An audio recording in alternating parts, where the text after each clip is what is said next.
चाणक्य के समय में समाज की संरचना बिल्कुल भिन्न थी। उस काल में स्त्रियों की सुरक्षा, कुल की पवित्रता, यह बहुत बड़े मुद्दे थे। चाणक्य ने इनको ध्यान में रखकर कठोर नियम बनाए। उन्होंने जहां दोष गिनाए, वहां गुण भी गिनाए।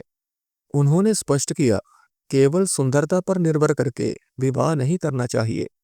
स्त्री का चरित्र सबसे महत्वपूर्ण है। उन्होंने कहा, जो स्त्री स्वभाव से दुष्ट है, क्रूर है, यदि आप सुखी रहना चाहते हैं तो उसे त्याग कर दूर चले जाना चाहिए। चाणक्य ने लिंग भेद नहीं किया। उन्होंने दुष्ट पुरुषों से दूर रहने की सलाह दी। उन्होंने कहा, जिसके पास स्त्री है उसके पास कुछ भी नहीं, भाव वह स्वतंत्र नहीं। जिसके पास स्त्री नहीं उसके पास कुछ भी नहीं, भाव वह सुखी नहीं। जिसकी स्त्री आज्ञाकारी है, सद्गुणी है, उसके पास सब कुछ है। जिसकी स्त्री दुष्ट है उसके पास कुछ भी नहीं। चाणक्य कहते हैं, स्त्री ग्रस्त जीवन का केंद्र है। आज्ञाकारी पत्नी सुख देती है, दुष्ट पत्नी सारे सुख छीन लेती है। स्त्री का चयन सबसे महत्वपूर्ण निर्णय है। जो स्त्री पर पुरुष से सहज ही अनुरक्त हो जाती है वह उल्टा है, वह कुल का नाश करने वाली होती है। पर जो पर स्त्री से दूर रहता है वही सच्चा पुरुष है। चाणक्य कहते हैं, स्त्री का मन चंचल होता है, इसलिए उन पर पूर्ण विश्वास खतरनाक है। ठीक वैसे ही जैसे नदी किनारा अचानक धंस जाता है। उन्होंने दुष्ट स्त्री के लक्षण बताए, कठोर हृदय वाली, कटु वचन बोलने वाली, दुष्टा, अत्यंत नीच कर्म करने वाली, कुल्टा, स्वैरिणी, कामातुरा। चाणक्य कहते हैं, स्त्री को भूख, शर्म, साहस और काम वासना पुरुष से कहीं अधिक होती है। इसलिए पुरुषों को इन बातों का ध्यान रखकर उनसे व्यवहार करना चाहिए।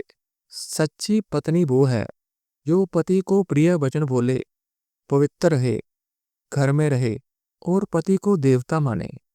जैसे नदी किनारा धीरे धीरे नदी को नष्ट कर देता है, वैसे ही स्त्री का चरित्र पुरुष को धीरे धीरे नष्ट कर देता है। चाणक्य ने कहा, इनसे विवाह ना करें। रोगग्रस्त, कुरूप, चंचल, बहुत बोलने वाली, पर पुरुष से आसक्त, उल्टा, मलेच्छ, गोत्र न होने वाली। चाणक्य ने कहा, पत्नी को पूर्ण धन सौंप देने से वो पति को गुलाम बना लेती है। आज के युग में चाणक्य की इन कथनों को महिला विरोधी बताया जाता है। चाणक्य नीति पर आधारित एक कहानी जो सच्ची घटना से प्रेरित है। अपनी पत्नी के हाथ में पूरा धन मत सौंपो।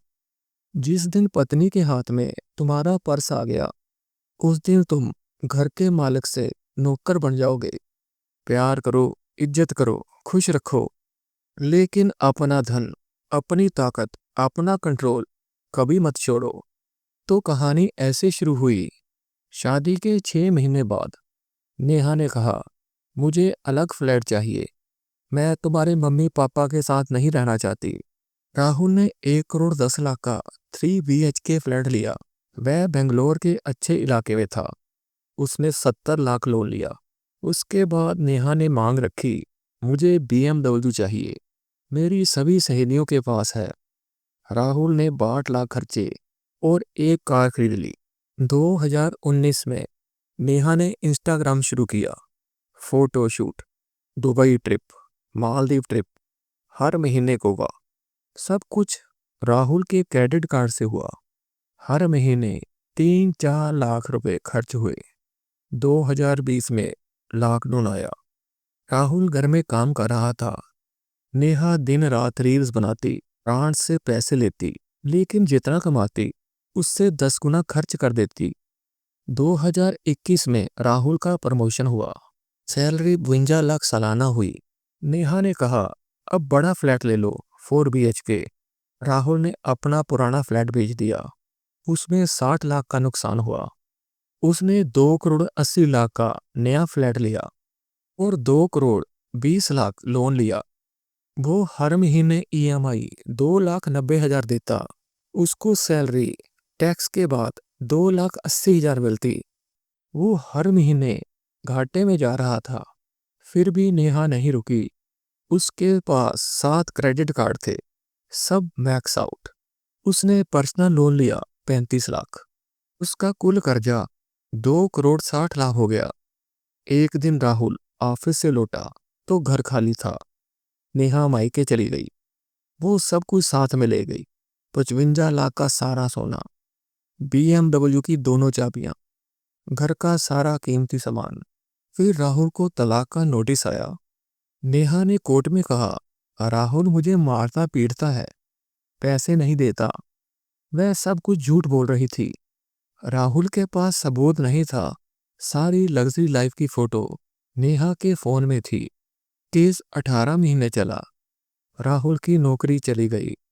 बैंक ने फ्लैट नीलाम कर दिया। उस पे 2,60,00,000 का कर्जा हो गया। माता पिता ने भी उसका साथ छोड़ दिया। मार्च 2025 में वो बेंगलोर के एक पेइंग गेस्ट में रहने लगा। वह एक छोटी सी सर्विस बेस्ड कंपनी में 38,000 महीने कमाने लगा। हर महीने उसका 32,000 EMI में चला जाता। बाकी 6,000 में खाना पीना और PG का किराया। राहुल अपने दोस्तों से कहता, चाणक्य ने बिल्कुल सही लिखा है, अपने पत्नी के हाथ में पूरा धन मत सौंपो, वरना यही होगा जैसे मेरे साथ हुआ। अगर आप अपनी पत्नी के हाथ में धन सौंपोगे तो वो तुम्हें गुलाम समझने लगेगी। खर्चा आसमान छूने लगेगा। तुम्हारी हैसियत घटने लगेगी। तुम कर्जे में डूबे रहोगे। तो हम क्या करें? इसके लिए बहुत आसान चाणक्य स्टाइल 5 नियम। सैलरी हमेशा अपने अकाउंट में आएगी। पत्नी का अलग खर्चे का अकाउंट रखो। हर महीने फिक्स्ड राशि डालो। घर गाड़ी निवेश सब अपने नाम या जॉइंट में डालो, लेकिन उसमें तुम्हारा कंट्रोल होना चाहिए। सिर्फ पत्नी के नाम कुछ भी मत करो। क्रेडिट कार्ड कभी पत्नी के हाथ में मत दो। उसका अपना डेबिट कार्ड रखो और उसमें लिमिटेड पैसा रखो। हर महीने का खर्चा फिक्स करो। जिस दिन पत्नी के हाथ में तुम्हारा पर्स आ गया, उस दिन तुम घर के मालिक से नौकर बन जाओगे। प्यार करो, इज्जत करो, खुश रखो, लेकिन अपना धन कभी मत छोड़ो। स्त्री को जितना धन दोगे, आजादी दोगे, वो उतना ही तुम्हें कमजोर समझेगी।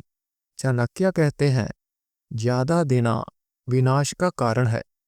पत्नी को कभी मत बोलो, मेरा सब तुम्हारा है। ये सुनकर वो सोचती है, मैं मालकिन हूँ, ये नौकर है। उसे घर की मालकिन मत बनाओ, उसे गृह लक्ष्मी बनाओ। अगर वो मालकिन बन गई तो वो बोलेगी, ये घर मेरा है, तुम मेहमान हो। अगर वो गृह लक्ष्मी है तो वो कहेगी, ये घर हमारा है, आप मालिक हैं।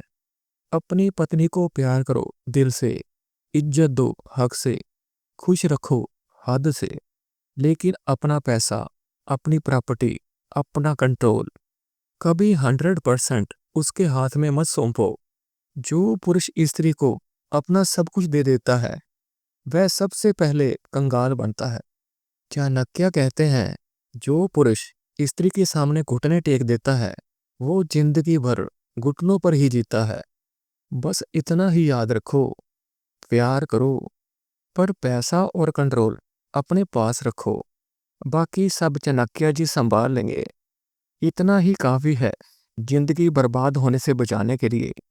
चाणक्य नीति चाणक्य द्वारा रचित एक ऐसा ग्रंथ है जिसमें जीवन के हर पहलू पर संक्षिप्त परंतु गहरे सूत्र दिए गए हैं।